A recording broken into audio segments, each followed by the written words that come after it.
जिस तरह से स्कूली शिक्षा में गिरावट रही है वह चिंताजनक है। सरकारी स्कूलों में गुणवत्तापूर्ण शिक्षा बच्चों को मिले, इस पर सोचने की जरूरत है। हमने सरकारी स्कूलों को खराब कर प्राइवेट स्कूलों को बढ़ावा दिया है। आज स्थिति यह है कि सुविधा संपन्न वर्ग अपने बच्चों को सरकारी स्कूलों में नहीं भेजते। इससे दो तरह की शिक्षा दी जा रही है। हमें तुरंत देश में एक समान शिक्षा प्रणाली लागू करने की जरूरत है।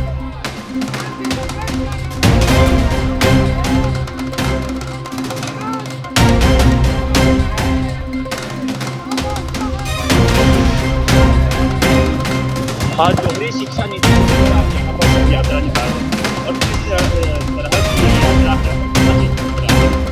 हम लोग पूरे देश में 7 साल से शिक्षा समान के लिए घूम रहे हैं। इस देश में शिक्षा एक समान होना चाहिए। इस देश की सारी परीक्षाएं एक होती है, एयरफोर्स का हो, रेलवे का हो, किसी भी सरकार अपनी परीक्षाएं एक कराती है। तो पढ़ाई अलग अलग क्यों? आपने दिल्ली में अलग पढ़ाते हो, लखनऊ में अलग पढ़ाते हो, गांव में खिचड़ी वाला स्कूल खोलते हो। आपका मकसद क्या है? इस देश को किधर ले जाना चाहते हो? बगैर शिक्षा का कोई देश आगे बढ़ सकता है क्या?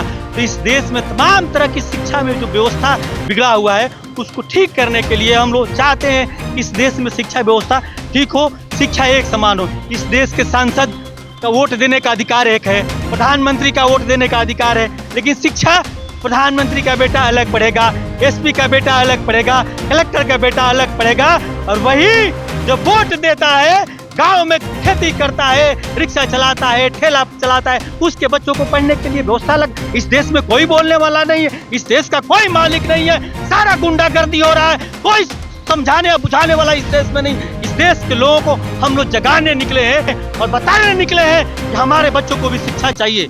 जो ये बेईमान लुटेरा आपसे सवाल करता है कि मैंने शिक्षा व्यवस्था ठीक कराया है, इस देश के सरकारी संस्थानों को बर्बाद करके और कह रहा है कि मैं वो कर प्राइवेट में आपको बच्चों को बुला रहा है, तो संसद भवन को भी प्राइवेट कर दो, हमारे पुलिस को भी प्राइवेट करो, सब कुछ प्राइवेट कर दो।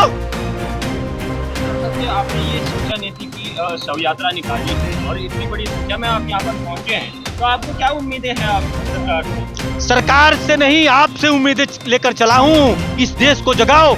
एक देश में झंडा एक है, चुनाव एक होने की बात हो रही है, वोट एक दे सकते हैं, आप टैक्स एक देते हैं, तो पढ़ाई अलग अलग क्यों? भारत की शिक्षा व्यवस्था की चर्चाएं तो विदेशों में होती है। कौन सी भारत की व्यवस्था है भैया आपका? कौन सी भारत की शिक्षा व्यवस्था आपका है? आप खिचड़ी बांटते हो, वो आपका व्यवस्था है। दुनिया का सबसे खराब व्यवस्था है 76 साल से, आज से नहीं। इस देश के प्रधानमंत्री का बेटा कहाँ पढ़ता है? मुख्यमंत्री, सांसद, आपका IAS IPS के बच्चा कहाँ पढ़ता है? देश कैसे गुलाम रहा? दोस्त 20 गुरु बेकार शिक्षा का नहीं बन सकता है सर जी। शिक्षा व्यवस्था ठीक कराइए तभी 20 गुरु बन सकता है। राहुल गांधी कहाँ से पढ़ के आए? आपसे सवाल करता हूँ, राहुल गांधी से भी सवाल करिए। 9 साल वाले से सवाल कर रहे तो राहुल गांधी से। मैं किसी से पर्सनल सवाल करने नहीं आया हूँ। हमारे बच्चों को शिक्षा चाहिए, हिंदू हो मुसलमान हो, उसके बच्चों को शिक्षा चाहिए कि नहीं चाहिए, मैं सवाल करने आया हूँ। समान शिक्षा का मतलब इस देश के दिल्ली के कॉन्वेंट की तरह एक गांव की प्राइमरी पाठशाला में पढ़ाई हो, उसी तरह का अध्यापक हो, उसी तरह का किताब हो, उसी तरह का उसी क्वालिटी का। मैं एसी में नहीं जाना चाहता हूँ, आप लाइट अलग लगा सकते हो, लेकिन पढ़ाई उस तरह का होना चाहिए जिस तरह इस देश के प्रधानमंत्री का IAS IPS का बच्चा पढ़ता है, उसी तरह की शिक्षा गाँव के वोट देने वाला का। ये जो हमारे अधिकारी चल रहे हैं इनका बच्चा अलग पढ़ता है। ये सिपाही खड़ा है, शर्म नहीं आती है? ये दिन भर हमारा सिपाही डंडा लेके खड़ा है, आपकी सुरक्षा करता है, उसके बच्चों को पढ़ने का व्यवस्था क्या है? और सवाल करने निकले। मैं किसी सवाल सरकार को घेरने नहीं निकले। देश के सारे बेईमानों को, चाहे पक्ष का बेईमान हो चाहे विपक्ष का लुटेरा हो, दोनों एक है। मोदी जी शिक्षा एक समान की बात नहीं कर रहे, तो कोई क्यों नहीं विपक्ष कर रहा है कि हम आएंगे तो शिक्षा एक समान देंगे? सबसे पहले तो मैं देखिए हम लोग महाराष्ट्र से चल के आए हैं। मैं ये कहना चाहता हूँ कि मुश्किलें लाख सही, एक गरीब, एक किसान, एक मजदूर, एक रिक्शा चलाने वाला, एक मतलब कह सकते हैं उनकी ये बात करें एजुकेशन की। आज देश जरूर G20 का देखिए सम्मेलन हुआ है, G20 का सम्मेलन, इसका हमें गर्व महसूस होता है कि हमारा देश के तमाम दुनिया के लोग यहाँ आए।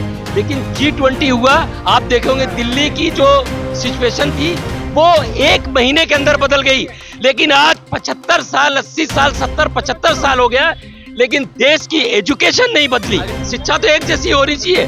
आप शिक्षा अगर नहीं रहेगी, एजुकेशन नहीं रहेगी, मैं ये देखता हूँ जो भी सरकारें आती हैं वो बहुत सारी बातें करती हैं, किसानों के कर्ज माफी की बात करती हैं, 5 किलो 10 किलो घर घर अनाज बांटती हैं। लेकिन ये सिस्टम बदली हो सकता है अगर आप एजुकेशन का सिस्टम सही कर दें। हर गरीब आदमी का बच्चा अगर एक अच्छी एजुकेशन लेगा, पढ़ लिख कर आगे बढ़ेगा, तरक्की होगी, तो ऑटोमेटिक देश की गरीबी दूर हो सकती है।